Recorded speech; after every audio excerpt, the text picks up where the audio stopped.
In the late 1880s, the United States was in transition as a nation rebuilding from the days of Civil War. The country was moving forward to a new era of unity and prosperity.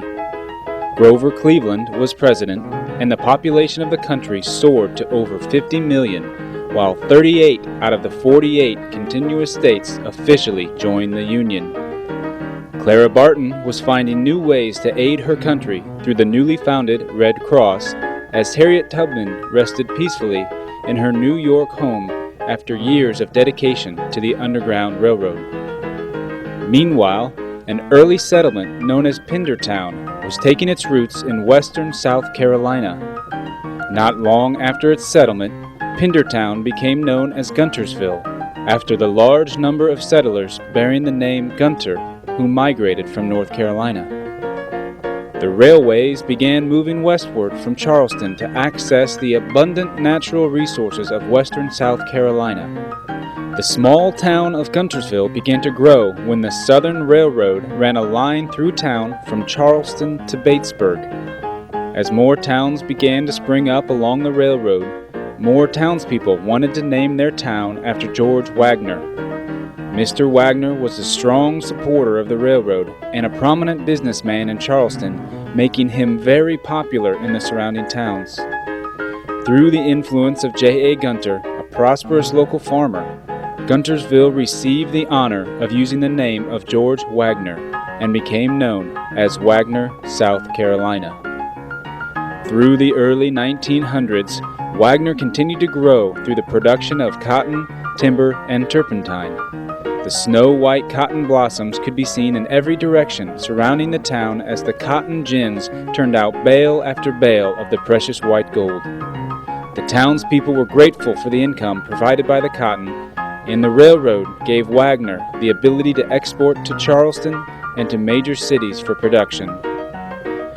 Tremendous virgin pine forests were being harvested for the construction of towns and cities across the state. Much of the rough-cut lumber for the homes and businesses in Wagoner was sent to Swansea to be milled before returning to Wagoner for construction.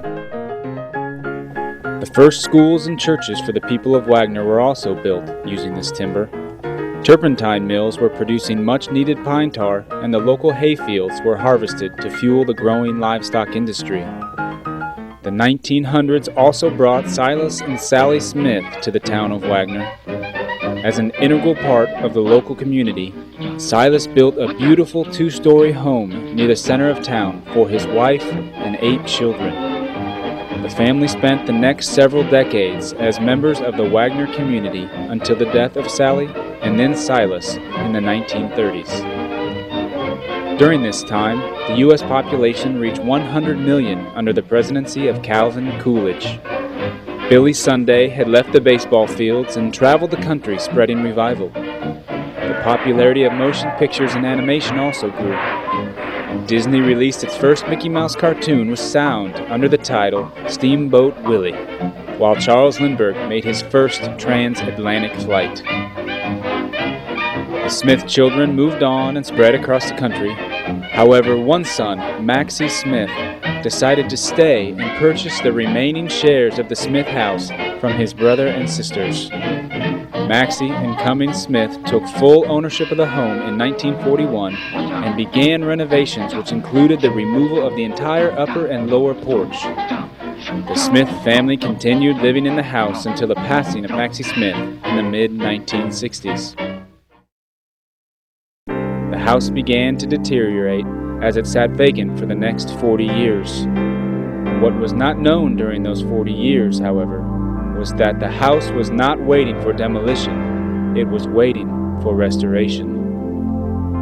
During those 40 years, the Smith house and the land on which it now sits was purchased by the Miller family. The Millers owned the house in 2002 when a local college was trying to expand its campus and its ability to offer free education to Wagoner and the surrounding communities.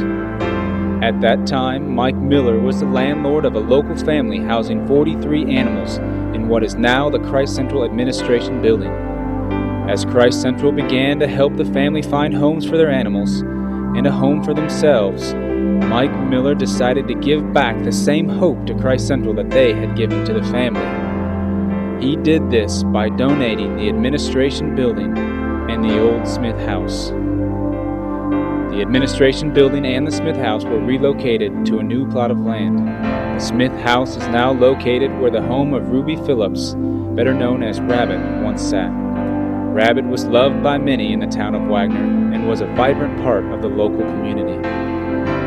Most would not have considered a 100-year-old home that was abandoned for 40 years a prize to be had. It was broken, it was dirty, and what many would consider worthless. There was a plan, however, and 100 years earlier, when Silas Smith was pounding in the last nail, God knew where the house would end up. God knew the future of the town of Wagoner. He knew the future of the Smith and Miller families, and he knew the future of the Christ Central Institute. And somehow, in a way that only he can orchestrate, he set in motion that which allowed it all to fall perfectly into place. Today, in the growing town of Wagoner, a town whose future is bright with opportunity, a town whose potential is yet to be fully realized, stands Christ Central Institute's Virginia Miller Building, dedicated to a woman who has touched many lives, dedicated to the glory of God, dedicated to the education of generations to come.